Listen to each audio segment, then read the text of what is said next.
السلام علیکم، میں ہوں نور العارفین صدیقی اور آپ دیکھ رہے ہیں پروگرام آمنے سامنے۔ وزیر اعظم پاکستان بزل سنجی کا ورلڈ کپ تن تنہا کھیلے بھی اور لے بھی اڑے۔ خراج عقیدت پیش کرنے کے لیے حاضر ہوا ہوں وزیر اعظم پاکستان کی اس کوشش پر، جس میں انہوں نے مستحقین کو سہولیات کی فراہمی کو اپنی اولین ترجیح قرار دے کر محفلی لوٹ لی ہے۔ وزیر اعظم نے کیا کہا ہے؟ فرماتے ہیں مستحق اور نادار افراد کو بروقت سہولیات کی فراہمی حکومت کی ترجیحات میں شامل ہے۔ وزیر اعظم سے مینیجنگ ڈائریکٹر بیت المال فلاں نے ملاقات کی اور کارکردگی کا جائزہ لیا۔ وزیر اعظم کی نادار اور مستحق افراد کو سہولیات کی بروقت سہولیات کی رادر فراہمی کے اس شوشے پر مستحقین میں تشویش کی لہر دوڑ گئی ہے۔ مستحقین آہ و فغاں فرما رہے ہیں، وہ کہہ رہے ہیں کہ وزیر اعظم مستحقین کا نام لے کر کے اور ان کا استحصال نہ فرمائیں۔ جتنی خدمت وہ عوام پاکستان کی کر رہے ہیں اتنا ہی کافی ہے۔ اگر زیادہ توجہ مستحقین اور نادار پر دے دیا تو گویا وہ عنقائی ہو جائیں گے روئے زمین سے۔ جتنی سہولیات موجودہ حکومت اور وزیر اعظم کی ولولہ انگیز قیادت ہمیں بہم پہنچا رہی ہے، اس کا جائزہ لیتی کچھ خبریں جو میں نے اپنے گھر میں نہیں چھاپی، میں آپ کی خدمت میں پیش کیے دیتا ہوں۔ محترم وزیر اعظم، جن کی حکومت کے پاس، جن کے وزیروں کے پاس ہر مرض کی دوا درود شریف کی طرح سے ایک ہی بہانہ، ایک ہی جو ہے وہ نغمہ موجود ہے ہر مسئلے کا حل، کہ ڈونلڈ ٹرمپ ہم سے راضی، ایران جنگ میں ہم انشاءاللہ تعالیٰ یہ پھڈا ختم کرا کے رہیں گے۔ حالانکہ سوال اس بارے میں نہیں ہوتا، لیکن اگر آپ زیادہ بات کرتے ہیں تو پھر وہ کہتے ہیں کہ جی ہم نے جو انڈیا کو ہرایا، انڈیا کو ہرانے میں ہم بھی حضور آپ کے ساتھ کہیں نہ کہیں تھے، میڈیا پہ کہیں نہ کہیں تھا، آپ اکیلے ہی جو ہے وہ محفل لوٹے جا رہے ہیں۔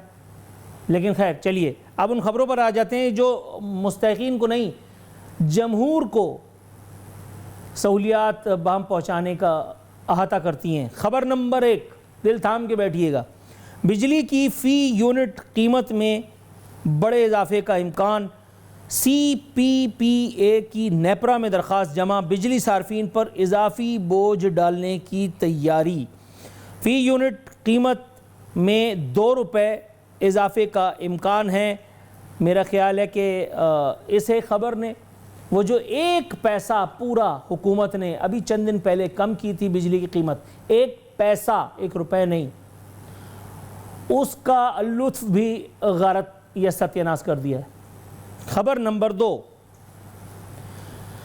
گزشتہ 2 برسوں کے دوران، جب سے یہ حکومت آئی ہے، گزشتہ 2 برسوں کے دوران ادویات کی قیمتوں میں زیادہ نہیں 55% اضافہ، یا اسے آپ ریکارڈ اضافہ بھی کہہ سکتے ہیں، ریکارڈ کیا گیا۔ ایک سروے رپورٹ جو میں نے نہیں بلکہ drug regulatory authority of Pakistan DRAP نے کنڈکٹ کیا، اس کی روح سے یہ بتایا گیا ہے کہ 55% اضافہ جو ہے وہ ادویات کی قیمتوں میں ہو چکا ہے خیر سے۔ ایک اور خبر وہ ہمیں بتا رہی ہے کہ وزیر اعظم پاکستان کی ولولہ انگیز قیادت میں گھی اور کوکنگ آئل بھی جو ہے وہ مہنگا ہو چکا ہے، شہری پریشان ہیں۔ آخری والا جملہ جو ہے اس سے اس بات کو سمجھا جا سکتا ہے، بلکہ بخوبی سمجھا جا سکتا ہے کہ حکومت اس کا مطلب ہے فعال کردار ادا کر رہی ہے، کیونکہ شہری پریشان ہیں۔ ایک اور خبر بتا رہی ہے کہ آٹے کی قیمتوں میں بڑا اضافہ، مزدور طبقہ پریشان۔ آٹے کی قیمتیں تیزی سے اوپر گئی ہیں۔ 15 کلو آٹے کا تھیلا جو چند روز قبل 1250 میں دستیاب تھا، اب بڑھ کر صرف 1600 روپے میں پہنچ چکا ہے۔ اور last but not the least, یا مرے پر 100 درے، آئی ایم ایف کی پیٹرولیم لیوی ہدف میں 18% اضافے کی سفارش جو ہے وہ سامنے آئی ہے۔ یہ اضافہ 100 روپے فی لیٹر تک جانے کا کہا جا رہا ہے۔ 1730 ارب روپے مقرر کیا گیا ہے اس کا ہدف۔ تو پھر وہ دعویٰ کہاں چلا گیا کہ وزیر اعظم نے جو فرمایا تھا کہ مستحق اور نادار افراد کو بروقت سہولیات کی فراہمی حکومت کی اولین ترجیحات۔ اس حکومت کی ترجیحات اگر ہیں تو کیا ہیں؟ اس حکومت کی ترجیحات اگر ہیں تو کون بتا سکتا ہے؟ کیا اس حکومت کی ترجیح یہ ہے کہ ہر وزیر ہمیں کھڑا ہو کر کے یہ بتائے کہ لوگ ٹیکس نہیں دینا چاہتے، جبکہ عوام پاکستان کی جیب سے ٹیکس نکالنا تو سب سے زیادہ آسان ہے۔ یہ ٹیکس، وہ ٹیکس، اس کے اوپر یہ ٹیکس، 2 ٹیکس ورنہ جاؤ جیل۔ سرکاری جو لوگ ہوتے ہیں، حکومت جو ہوتی ہے، بیوروکریسی جو ہوتی ہے، جو سرکاری افسران ہوتے ہیں، ان کے لیے تو اس ملک میں مطلب یہ جنت بنا ہوا ہے۔ لیکن اگر ہم اپنی بات کریں، اللہ کا شکر ہے ثم الحمدللہ، میں جہاں رہتا ہوں میری گلی میں خیر سے کتنے ہی لوگ ایسے ہیں جو چوری نہیں کرتے، لیکن کتنے ہی وہاں ایسے بھی ہیں، اس میں بھی کوئی دو رائے نہیں ہے، جو چوری کرتے ہیں جس کا خمیازہ سب لوگوں کو بھگتنا پڑتا ہے۔ لیکن جو لوگ چوری نہیں کرتے، میری طرح کے احمق لوگ، ان کو کس بات کی سزا دی جاتی ہے پھر؟ یہ کون بتائے گا؟ ایک صاحب جو باقاعدہ ایک جرنلسٹ ہیں، ایک اینکر بھی ہیں، نام لینا ضروری نہیں ہے، وہ فرماتے ہیں، انہوں نے ٹویٹا ہے، کہتے ہیں ایسا نہیں کہ لوگ ٹیکس نہیں دینا چاہتے، جو ٹیکس دے رہے ہیں ان کا حشر ہم نے دیکھ لیا۔ اس ملک میں ٹیکس دینے والے کو بیوقوف اور گدھا سمجھا جاتا ہے۔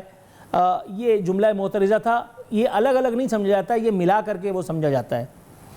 اور واقعی اس ملک میں ٹیکس دینا ایک گناہ بن گیا ہے۔ جس کاروباری سے بات کر وہ کہتا ہے کاروبار کرنا مصیبت بن چکا۔ ایک فلاں سے بات ہوئی تو وہ بتا رہا تھا کہ میرے پاس 4-5 محکموں کے لوگ پہنچے ہوئے ہوتے ہیں، کوئی 25,000 مانگ رہا ہے، کوئی 50,000۔ یہ واحد ملک ہے جہاں کام نہ کرنے کے بھی پیسے دینے پڑتے ہیں۔ اب سے کچھ دنوں پہلے میں ایک بہت بڑے بزنس گروپ کے فلاں سے ملاقات کے لیے جب میں ان کے پاس پہنچا، میں ملاقات کر کے جب واپس نکلا ہوں تو انہوں نے مجھے قطار میں بیٹھے ہوئے 3-4 سوالیوں کے، جو مختلف ظاہر ہے کہ سرکاری محکموں سے تعلق رکھتے تھے، انہوں نے بتایا کہ اس کو میں نے اتنے دینے، اس کو میں نے اتنے دینے، اس کو میں نے اتنے دینے۔ میں نے پلٹ کر کے جب استفسار فرمایا تو انہوں نے کہا جی ہاں، آپ بالکل ٹھیک سمجھے، یہ رشوت لینے ہی آئے ہیں۔ تو یہ حکومت کیا کر رہی ہے؟ ایک صاحب ہیں اور انہوں نے کہا ہے کہ یہ کون سا فارمولہ ہے کہ 2 یونٹ بجلی استعمال کرنے پر 2362 روپے فکسڈ چارجز، اس پر 439 روپے جی ایس ٹی۔ یہ کس بات کا انتقام لیا جا رہا ہے؟ بات پھر وہی آ جاتی ہے کہ آئی ایم ایف نے جو لیوی بڑھانے کے لیے کہا ہے، یہ آئی ایم ایف اللہ مارا، اس کی نسلیں اللہ کرے تباہ و برباد ہو جائیں ان گوروں کی، اللہ کرے زمین وہیں سے پھٹے جہاں آئی ایم ایف کی بلڈنگ ہے، تاکہ ہمیں تھوڑا سا قرار آئے۔ یہ 11 ارب روپے کے جہاز پر کیوں نہیں بولتا؟ یہ اشرافیہ کو جو فری میں بجلی دی جاتی ہے اس پہ کیوں نہیں بولتا؟ یہ جو 900 اور 500% اضافے اراکین اسمبلی بیک جنبش قلم ایک ہی صف میں کھڑے ہو گئے، محمود و ایاز سب کھڑے ہو کے کر لیتے ہیں۔ پی ٹی آئی کا دور ہوتا ہے تب بھی ایسے ہی ہوتا ہے، تب نون لیگ جو ہے وہ اختلافات چھوڑ کر کے اور دھڑ کر کے ٹھپا لگا دیتی ہے۔ جب نون لیگ کا دور ہوتا ہے تب پی ٹی آئی اختلافات چھوڑ کر کے دھڑ کر کے ٹھپا لگا کر کے کہتی ہے ہاں بڑا۔ یہ کیا ایسا معاملہ ہے کہ عوام کو جو ہے وہ عوام کے لیے 5% تنخواہوں میں اضافے اور 7% پینشنز میں اضافے کی پہلے لالی پاپ وزیر اعظم دیتے ہیں، اور پھر اس کے بعد کہتے ہیں وہ اصل میں آئی ایم ایف جو ہے اس سے ہم بات کر کے بتائیں گے۔ تو پھر ہم اس ملک میں ڈائریکٹلی کوئی آئی ایم ایف کا ڈائریکٹر ہی وزیر اعظم ایک مرتبہ پھر کیوں نہیں لے لیتے؟ کیا پاکستان کی تاریخ نہیں ہے؟ معین قریشی بھی تو ہم نے وہیں سے لیا تھا، شارٹ کٹ عزیز بھی ہم پہ تو وہیں سے نازل ہوئے تھے۔ مطلب اس ڈیٹیل میں گئے تو پھر بہت ساری گڑبڑیشن ہو جائے گی میرا خیال ہے۔ تاہم میں نذران عقیدت پیش کرنا چاہتا ہوں جے یو آئی کے سربراہ کو، جو بہت دیر سے بلکہ بہت ہی زیادہ دیر سے خواب غفلت سے یہاں آئے ہیں۔ کہاں آئے ہیں وہ آپ بہتر سمجھ سکتے ہیں۔ انہوں نے بہت پرانی خبر اب جا کر کے شیئر کی ہے۔ وہ کہہ رہے ہیں کہ عالمی حالات کو جواز بنا کر مہنگائی، عام آدمی 2 وقت کی روٹی سے بھی محروم ہو گیا ہے۔ کوئی بات نہیں سر، آپ کے پاس تو ایف سی کی بٹالین تو ہے نا گھر پہ، خیر ہو گئی۔ احتجاج کون کرے جب ایسے ہی مطلب دعاؤں کا ثمر مل رہا ہو۔ میں اپنے معزز مہمانوں کا تعارف کرا دیتا ہوں۔ میرے ساتھ موجود ہیں محترم اظہر صدیق صاحب آف پاکستان تحریک انصاف اور علی گوہر بلوچ صاحب آف پاکستان مسلم لیگ نواز۔ دونوں معزز مہمانوں کو شو میں شرکت پر نذران عقیدت پیش کرتے ہوئے دونوں کو السلام علیکم پیش کرتا ہوں اور علی گوہر بلوچ صاحب کے پاس پہلے جائیں گے. سر السلام علیکم. وعلیکم السلام. بہت شکریہ حضور والا, بہت عرصے کے بعد آپ کی آواز, بلکہ خوبصورت آواز سننے کا موقع مل رہا ہے. کیسے ہیں آپ؟ طبیعت ٹھیک ہے آپ کی؟ جی الحمدللہ. بہت شکریہ سر, آپ نے اپنے قیمتی وقت میں سے کچھ لمحات ہمارے لیے مختص کیے. سر, وزیر اعظم پاکستان نے مستحقین کا دل دکھا دیا ہے. وہ کہہ رہے ہیں کہ مستحقین اور نادار افراد کو بروقت سہولیات کی فراہمی ہمارا عزم ہے, بلکہ اولین ترجیح ہے. سر, کچھ خبریں اس حوالے سے میں نے نادر و نایاب کر کے پیش کی ہیں. آپ نے اگر فتویٰ نہیں سنا تو میں اختصار کے ساتھ بتا دوں. وزیر اعظم ہماری سہولیات کے لیے جو کوششیں کر رہے ہیں اس کا ایک احوال یہ ہے کہ بجلی کی فی یونٹ قیمت میں 2 روپے اضافہ, 2 برس کے دوران ادویات کی قیمتوں میں 55% ریکارڈ اضافہ, گھی اور کوکنگ آئل مہنگا, آٹا 1150 سے 1600 روپے مہنگا, اور اب آئی ایم ایف کہہ رہا ہے کہ پیٹرولیم لیوی میں بھی 18% اضافہ کرو. سر, وزیر اعظم کی محنت شاقہ کا ثمر میرا خیال ہے کہ نظر آ تو رہا ہوگا. بسم اللہ الرحمن الرحیم. اس میں تو کوئی دوسری رائے نہیں ہے کہ جو ہماری گورنمنٹ ہے اور پرائم منسٹر صاحب ہیں وہ یقینی طور پر, اور پوری ٹیم جو ہے وہ محنت کر رہی ہے, اور اس کے ثمرات بھی نظر بھی آ رہے ہیں. جو ہمارے ملک کے اندر معاشی چیلنجز ہیں, پوری دنیا میں جو ایک پینڈیمک کیسی صورتحال چل رہی ہے وہ بھی کسی سے ڈھکی چھپی ہوئی نہیں ہے. تو ایسی صورتحال میں ظاہر ہے جہاں بہت بڑی بڑی اچیومنٹ ہیں اور آئی ایم ایف کے جو قرضے ہیں وہ ایک حقیقت ہے, ان کی وجہ سے ہماری معیشت پر ہمیشہ سے پریشر رہا ہے, اب بھی ہے. اور اس کا اصل حل تو یہی ہے کہ آہستہ آہستہ گریجولی جو ہے وہ اس آئی ایم ایف کے پروگرام سے باہر نکلا جائے. تو بہرحال وہ تمام حکومتیں بلیم کرتی ہیں, لیکن ایک مجھے ضرور یاد ہے کہ جب 2018 والی گورنمنٹ ختم ہو رہی تھی نون لیگ کی, تو اس وقت نواز شریف صاحب نے ایک دفعہ ان کا پروگرام مکمل کر کے بائے بائے کہہ دیا تھا. پھر پی ٹی آئی کی گورنمنٹ نے آ کر آئی ایم ایف پروگرام دوبارہ شروع کیا, پاکستانی کرنسی کی ڈیویلیشن کی, اور ساتھ ہی ساتھ جو ہے پاکستان کی اس وقت پاکستان کی تاریخ کے سب سے بڑے قرضے بھی. تو میں سمجھتا ہوں کہ ان کو جانے سے پہلے یہ نہیں چاہیے تھا کہ مائنز بچھا کے جاتے اور آئی ایم ایف کے اوپر جو اعتماد تھا وہ ختم کرتے.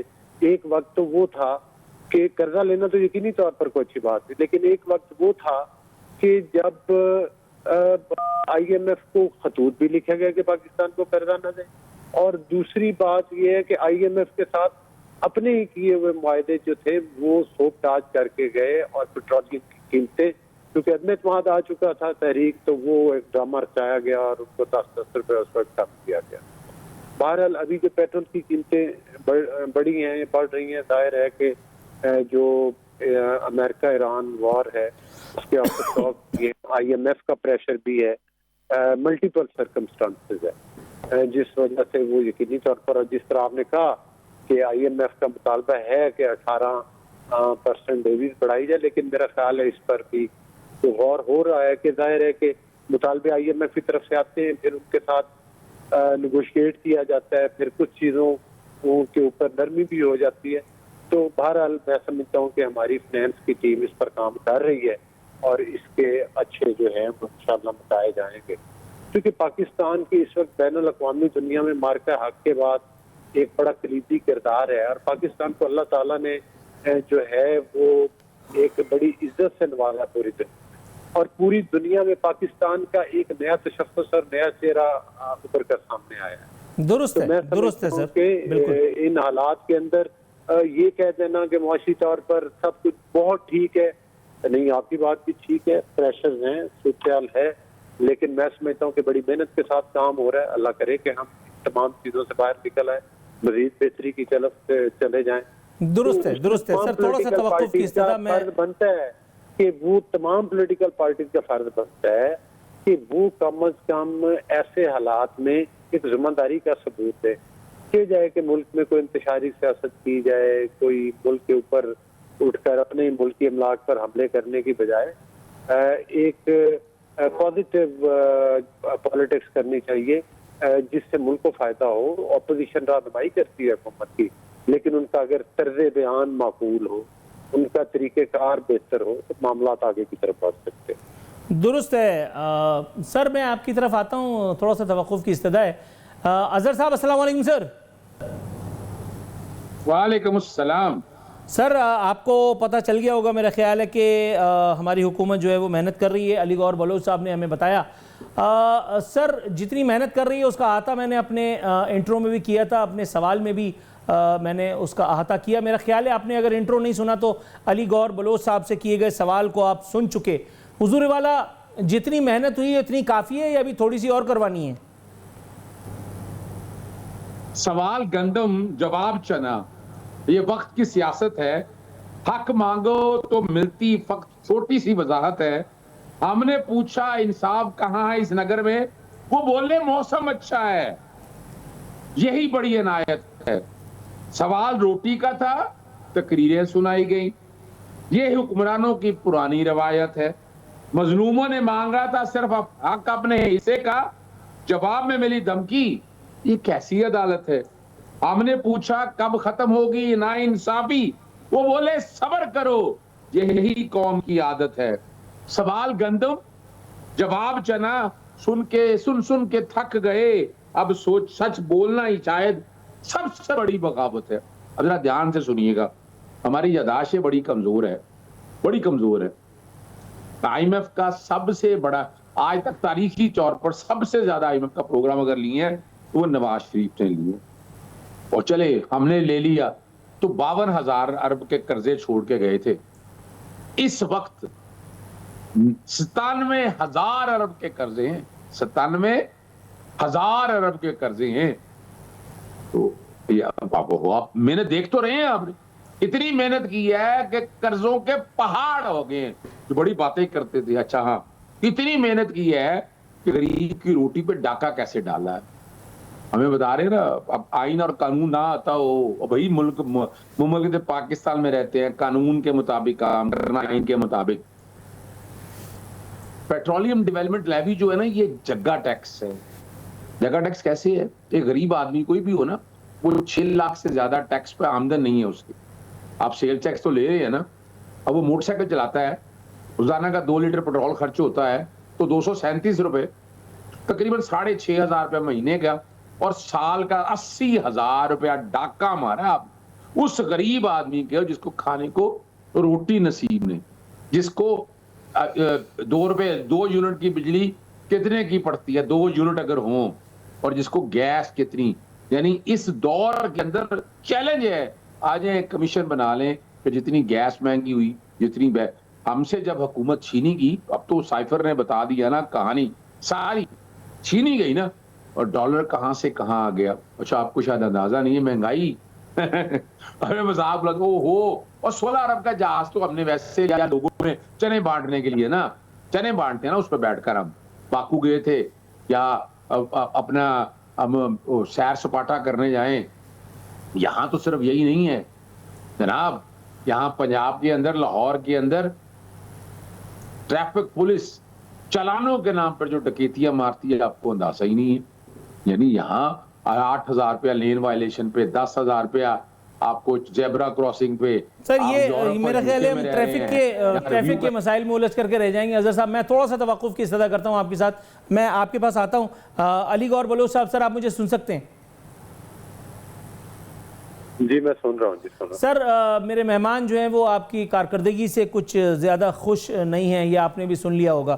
حضور بات یہ ہے کہ سوال چنا جواب گندم مثال انہوں نے جو دی ہے، میں یہ تو کہنے کی جسارت نہیں کر سکتا، گستاخی کا متعامل نہیں ہو سکتا، لیکن سر میں پوچھنا یہ چاہتا ہوں کہ وہ ساری باتیں، وہ ساری خوشکن باتیں بالکل ٹھیک ہیں کہ ہم نے مورکہ حق میں انڈیا کو جو ہے وہ اس کا غرور پاش کر دیا، ہم نے جو ہے وہ ایک بین الاقوامی کردار ادا کیا ایران جنگ میں، ہم نے جو ہے وہ ڈونلڈ ٹرمپ کا اعتماد بھی پا لیا، یہ ساری باتیں بصر و چشم قبول کر لی جاتی ہیں۔ لیکن سر جب آتی ہے بات غریب کا چولہا جلانے کی، سر ان سب باتوں سے پیٹ کہاں بھرتا ہے؟ اپوزیشن میں جب آپ لوگ تھے تو میرا خیال ہے آپ کو یاد ہوگا کہ 12 روپے 6 روپے پیٹرولیم پرائزز بڑھنے پر اور روڈ گھیر کر کے اپوزیشن گلا پھاڑ رہی ہوتی تھی۔ نواز شریف صاحب خیر سے اس وقت آن ریکارڈ ہیں. انہوں نے کہا کہ رات کے اندھیرے میں عوام پر شب خون مارا گیا.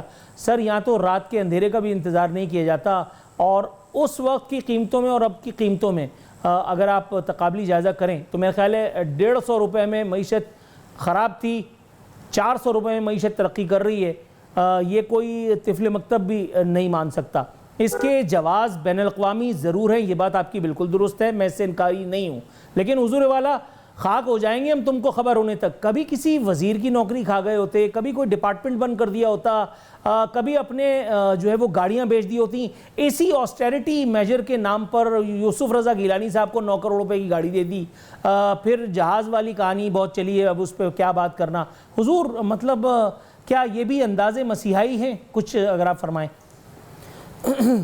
دیکھیں بات یہ ہے کہ جو ان کا طرز بیان ہے وہ کسی ڈھکا چھپا ہوا نہیں ہے. وہ سوال چنا اور جواب گندم اور سوال گندم اور جواب چنا جیسی باتیں ان کو آتی ہیں, اور جب کوئی بات نہ آتی ہو تو پوری غزل پڑھنا شروع کر دیتے ہیں, جس طرح کسی ٹاک شو کی بجائے مشاعرے میں آئے ہیں. تو میں ان کی نظر صرف ایک شعر کروں گا, غزل تو نہیں پڑھوں گا, کہ ان عقل کے اندھوں کو الٹا نظر آتا ہے, مجنون نظر آتی ہے, پھیلا نظر آتا ہے. تو گزارش کرنے کا مقصد یہ ہے کہ ان کے ساتھ تو مطلب ہے کہ وہ بحث کرنا ایسے ہی ہے جیسے آپ دیوار کے ساتھ باتیں کر رہے ہیں. ان کو صرف ایک ریکویسٹ کر دیں کہ آپ کا 15واں سال ہے کے پی کے گورنمنٹ, ادھر ایک فرانزک لیب بنا لے, مہربانی کرتے ہیں. یہ صرف میری گزارش ہے. پورے کے پی کے اندر 15 سالہ حکومت میں ایک فرانزک لیب بنا دیں. یہ ان کے ٹیسٹ جو ہیں وہ یا پنجاب میں آتے ہیں فرانزک کے لیے یا کسی دوسرے صوبے میں جاتے ہیں. ان کے پاس موصوف کے پاس ایک فرانزک لیب نہیں. پورے 15 سالہ ٹینیور میں بتائیں کتنی یونیورسٹیز بنائی ہیں.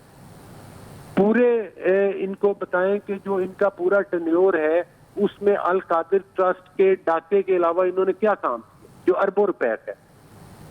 ماں سوائے انہوں نے جو وہ چوریاں کی ہیں, توشہ خانہ کی اسیسمنٹس بھی کام کروا کے, انہوں نے اور کیا کام کیا بتائیں, یہ بتائیں. اور صورتحال یہ ہے سر ان کی کہانی پہ چھوڑیں کہ یہ کیا ان کے, یہ تو وہ لوگ ہیں جو پاکستان کو دونوں ہاتھوں کے ساتھ لوٹ مار انہوں نے کی, پاکستان کی املاک کے اوپر حملے کیے, 9 مئی جیسے واقعات کیے, پاکستان میں آگ لگائی, اور کے پی کے حکومت کے وسائل کو پکڑتے ہیں اور جناب اٹھاتے ہیں یلغار کرنے کے لیے اسلام آباد کے اوپر. اپنے سراؤنڈنگ کے ملک میں یہ بھی دیکھ لیں کہ کس جمہوری ملک میں یہ سیاست اور کس میں یہ روایات. تو ان کی بات چھوڑیں. باقی آپ نے بڑی سنجیدگی سے باتیں کی ہیں, آپ کی باتیں ٹھیک ہیں, ہم ان سے اتفاق کرتے ہیں. مجھے 2013 سے لے کر 18 والا نواز شریف صاحب کا ٹینیور بھی یاد ہے, جب 40 روپے کلو چینی وہ چھوڑ کر گئے تھے اور انہوں نے 140 روپے تک قیمت بڑھائی تھی, جب آر ٹی ایس سسٹم کے ذریعے یہ بینڈٹ چرا کر آئے. پھر باتیں ان کو بہت آتی. انہوں نے پاکستان میں اس وقت گھی کی قیمتیں جو ہیں وہ مطلب ہے سینکڑوں میں بڑھائی تھی, روپیوں میں نہیں بڑھائی تھی. پھر ان لوگوں نے جو ہے پاکستان کی تاریخ کے اس وقت سب سے بڑے قرضے لیے تھے آئی ایم ایف سے. یہ باتیں کرتے ہیں, دوسروں کو سناتے ہیں, لیکچر سناتے ہیں. آپ کی بٹھا بٹھائی ہوئی معیشت کو تو آپ ابھی تک سنبھالنے کی کوشش کر رہے ہیں. آپ تو پاکستان کو ڈیفالٹ دیکھنا چاہ رہے تھے, آپ تو کہتے تھے کہ پاکستان ڈیفالٹ کر گئے. تو اللہ کے کرم سے پاکستان ڈیفالٹ بھی نہیں کیا, پاکستان نے جنگیں بھی جیتی ہیں, پاکستان معاشی میدان میں بھی آگے کی طرف بڑھ رہا ہے, اور پاکستان میں چیلنجز بھی ہیں. واقعی غریب کے لیے, ایک عام آدمی کے لیے مشکلات ہیں, یہ ایک حقیقت ہے. لیکن یہ بھی ایک حقیقت ہے کہ جس طرح سے ایک طرف سے افغانستان, آپ لوگوں کی تو آج بھی آڈیوز لیک ہوئی ہیں جو طالبان کے ساتھ آپ کا فرینڈ شپ کلچر چل رہا ہے, اس کی آڈیو تو آج بھی ٹی وی پر چل رہی ہے. ایک طرف ہم افغانستان کے ساتھ نبرد آزما ہے, ایک طرف ایران عراق وار, اس کے جو امریکہ وار ہے جو اس کے مطلب آفٹر شاکس ہیں, اس کو پاکستان فیس کر رہا ہے. پھر ملک کے اندر آپ کی دہشت گردی ختم نہیں ہوتی, سوشل میڈیا پہ چلے جائیں تو ڈیجیٹل دہشت گردی ختم نہیں ہوتی. تو ان تمام چیلنج, یہ تو کہتے تھے خان کے بغیر پاکستان ہی نہیں چلے گا. پاکستان الحمدللہ بھاگ رہا ہے, اچھا چل رہا ہے پاکستان. مہنگائی کے ایشوز ہیں, دیگر چیلنجز ہیں, حکومت محنت کر رہی ہے، انشاءاللہ تعالی وقت کے ساتھ ساتھ اور بہتری آئے گی. لیٹس ہوپ فار اٹ سر. میں تھوڑا سا توقف کی استدعا کرتا ہوں علی گور بلوچ صاحب، کیونکہ یہاں مجھے بریک کی کال دی گئی ہے. سر اگر آپ تھوڑا سا اگر آپ خفا نہ ہو تو میں بریک پر جانا چاہتا ہوں. آپ کا ورژن آ گیا، میں تھوڑا سا معذرت کے ساتھ یہاں مجھے بریک کی کال دی گئی. ناظرین ایک مختصر سا وقفہ.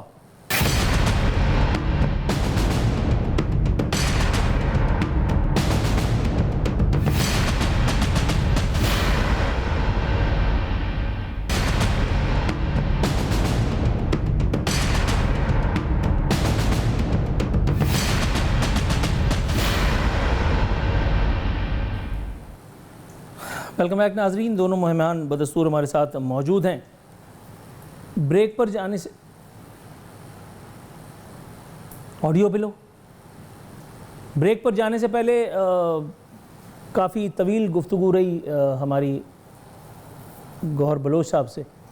انہوں نے کافی تنقید کا جو ہے وہ نشانہ بنایا گئے وقتوں کی پالیسیز پر، اور اب وقت تھا کہ میں جو ہے وہ پاکستان تحریک انصاف کے رہنما اظہر صدیق صاحب سے اس تنقید پر ان کا ورژن لے سکوں تاکہ بائسنس کا الزام بھی مجھ پر نہ لگے اور انصاف کے تقاضے بھی پورے ہوں.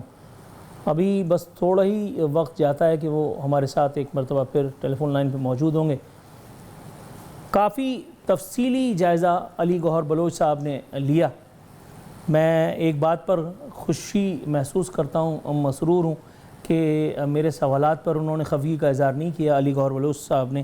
حالانکہ حکومت میں آنے کے بعد کافی نازک مزاج ہو جاتے ہیں لوگ، لیکن بہرحال اتنی جمہوریت تو ہے الحمدللہ کہ ابھی سوالات جو ہے سنے جا رہے ہیں اور ان کو انٹرٹین بھی کیا جا رہا ہے. انہوں نے میرے سوال پر کافی سنجیدگی کا جو ہے وہ الزام بھی لگایا، جس پر میں ایک مرتبہ پھر ان کا شکر گزار ہوں کہ سر آپ اریٹیٹ نہیں ہوئے اور آپ نے خندہ پیشانی کے ساتھ یہ یارکر یا باؤنسر جھیلی. اظہر صاحب سر آپ میرے ساتھ موجود ہیں؟ جی موجود ہوں. سر اظہر صاحب بریک پر جانے سے پہلے علی گوہر بلوچ صاحب نے بہت تفصیل کے ساتھ اپنا ویو پوائنٹ آپ کی طرز سیاست پر اور آپ کے کچھ دور حکومت کے پلس کچھ اپوزیشن کے دنوں کے کارناموں پر جو ہے وہ ایک طائرانہ جائزہ لے کر کے کیا. حضور میں چاہتا ہوں آپ اس کو رسپونڈ کریں تاکہ پھر بات کو تھوڑا سا آگے لے کے جائیں. اچھا مسئلہ پرابلم یہاں پر یہ ہے نا، عقل کے اندھوں کو سچائی کہاں دکھتی ہے جہاں ہر مجنوں کو اپنی ادا دکھتی ہے. اندھے تھے وہ لوگ جو کردار نہ پڑھ پائے، ورنہ ہر چہرے پہ مکمل داستان دکھتی ہے. جناب والا مجھے کیا بات کرتے ہیں، قوم کو پتا ہے اس وقت جتنی بدماشی کا جڑی بات. اچھا پتا تو ہوتا نہیں ہمیں پرابلم کیا، ہمیں اکنامکس آتی نہیں، ہمیں وجہ کیا ہے کہ اردو میں فگرز ہیں، ورنہ انگریزی بھی ہے، ورنہ تو اب پتہ ہے پنجابی میں بھی سیکھنا چاہیے، فارسی میں بھی سمجھنا چاہیے. میں حیران ہوتا ہوں اس بات پہ کہ بھائی ملک قلب دفاع ہمارے تو، میں کہہ رہا ہوں پتہ نہیں شاید پڑھتے نہیں ہیں یا سنتے نہیں ہیں. مفتاح اسماعیل کو، محمد زبیر کو، ہمارے لوگ نہیں ہیں یہ. اب جو جتنے بھی اکانومسٹ ہیں سب نے کچا چٹھا بتا دیا ان لوگوں کا. پر ہم بے حیا ہیں، ہم بے شرم لوگ ہیں. ہمیں پتہ نہیں جان نہیں دینی اس رب کو. 4 چیزیں بڑی واضح طور پر بتا دیں کہ ملکی ذخائر کہاں پہنچے. آج اگر فارن ریزرو کی بات کریں، وہ رول اوور اور پیسے نکال کے دیکھیں تو ان کے پاس پیسہ کیا ہے. ایکسپورٹ بڑھا سکے یہ ٹیکس ریونیو بڑھا سکے یہ. انہوں نے بجٹ کا خسارہ کا وہ بھی 97,000 ارب روپیہ قرضہ ہے. 52,000 سے 97,000 تک کا سفر اگر آپ دیکھیں تو 45,000، یعنی پورے پاکستان نے ہمارے دور تک 52,000 قرضہ لیا، 45,000 روپیہ قرضہ، 45,000 ارب قرضہ انہوں نے لے لیا. مہنگائی کی حالت جا کے تمام آدمی سے تو پوچھیں جناب بجلی کیا نہیں، وہ تو ان کے پاس جواب نہیں ہے. بڑے اسکول بنے ہیں، بڑے کالج. اچھا وہ اندازہ لگائیں تو مقابلہ پنجاب کا خیبر پختونخوا سے کرنے چلے ہیں بھائی. اس کی اکانومی اور حجم کیا، آپ کا کیا. آپ کو تو آ جائے میں ہسپتالوں لے کے چلتا ہوں، آئے میں لے کے چلتا ہوں. آپ کو کیا حال ہے یہاں ہسپتال لوگ بے ہوش چلتے ہیں، PIC اسپتال چلتے ہیں، آپ کو سروس اسپتال لے کے چلتا ہوں. آپ کو تو یعنی گرمی میں جو حال ہے وہاں پر مشینیں میں چلوا رہا ہوں.